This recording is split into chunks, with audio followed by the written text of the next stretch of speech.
তোমাকে চাই, শুধু তোমাকে চাই। চিত্রনায়ক সালমান শাহর সঙ্গে প্রেমের গুঞ্জন ও তার মৃত্যু ঘিরে বিভিন্ন সময় শাবনূরের সম্পৃক্ততা খুঁজেছেন অনেকেই। সম্প্রতি সংশ্লিষ্ট মামলায় খলনায়ক ডন গ্রেফতারের পর আবারও সামনে এসেছে পুরনো সেই বিষয়গুলো।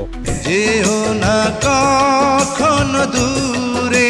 কেউ কেউ যখন তাকে দোষী আখ্যা দিয়ে গ্রেফতারের দাবি জানাচ্ছেন, তখনই নিজের ভেরিফাইড ফেসবুক অ্যাকাউন্টে পোস্ট করেছেন ঢাকাই চলচ্চিত্রের এক সময়ের জনপ্রিয় এই নায়িকা। 5 শব্দের সেই স্ট্যাটাসে তিনি লিখেছেন, মিথ্যা সাময়িক, কিন্তু সত্য চিরস্থায়ী।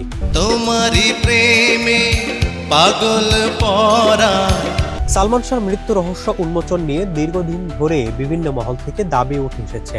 একই সঙ্গে আসামিদের গ্রেফতারের জন্য দাবি তোলা হয়েছে। নায়কের ভক্তরা বিক্ষোভ করে মামলার অন্য সব আসামিদের গ্রেফতারের জন্য দাবি জানিয়ে এসেছেন বিভিন্ন সময়। নানা সময়ে বিভিন্ন মানুষের অভিযোগের ব্যাপারে এতদিন নিশ্চুপ থাকলেও সম্প্রতি বেশ সরব হয়েছেন শাবনূর। 18 আগস্ট ফেসবুকে সবশেষ পোস্টটি করেন শাবনূর, সঙ্গে নিজের 3টি ছবি যুক্ত করেন তিনি।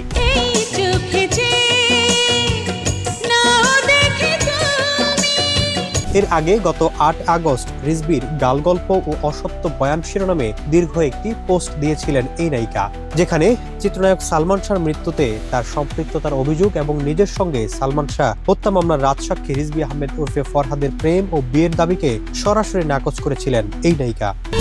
আর কিছু জীবন